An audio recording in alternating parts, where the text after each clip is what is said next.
Alright, so here's the air intake assembly for the Subaru Forester XT, the turbo version. So essentially, here's the air box. There's the air filter inside. And normally, this is installed right here. This is sort of an air snorkel thing. So as air comes in the front grille, it's picked up through this bracket here. There's some holes here. So from in front of the radiator here, the air comes out here into this and then ends up into the airbox. Now, as you can see, this is right over the radiator. So I thought, well, maybe I'll put some foil tape on it. So basically, I took this plastic piece off. I'm sorry I didn't take a picture or video of it, but now there's foil on the entire bottom side, hopefully to help keep the heat from the radiator getting up into this plastic piece. And then for the main snorkel, I decided to tape it up to basically, with this foil tape, the kind you would use on heating ducts.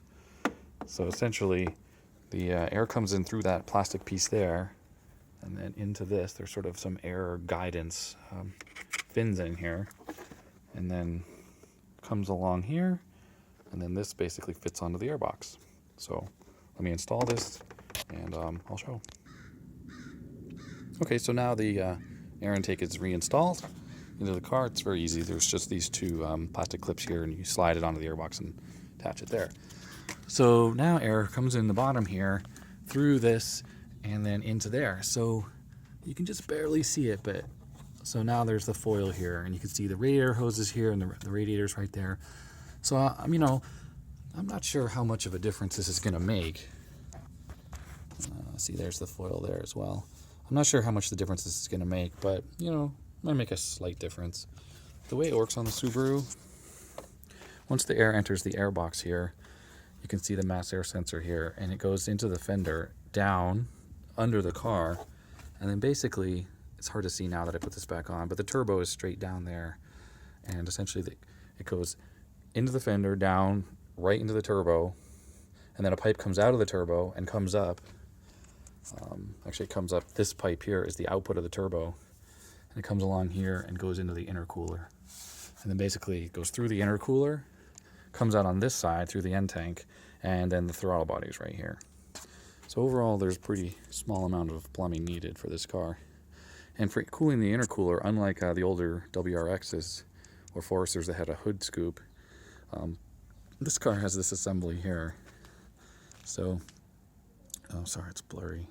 But there's an air intake on each side here of the hood and some padding, and then it comes down, and then when you close the hood, of course, that fits over the intercooler. And this is what directs the air directly onto the intercooler. And then when the hood closes, essentially this here and here are where this goes. So the air comes directly in the front radiator. There's quite a large air scoop there, and comes up this and over here on this side. So it's nice cool air that's then ducted directly down onto the turbo. So it's a pretty good setup, and it looks stealth. You don't see anything from when the hood's open. Of course, the only problem with this top-mount intercooler is you can have the old heat soak issues. So when the engine is idling for an extended period of time, of course, the intercooler is just going to get hot. So you need to start driving to actually, let the cool air kind of blow onto the intercooler. I would assume installing some water jets over the intercoolers to shoot water on it, that would also have a pretty quickly, to cool it down pretty quickly.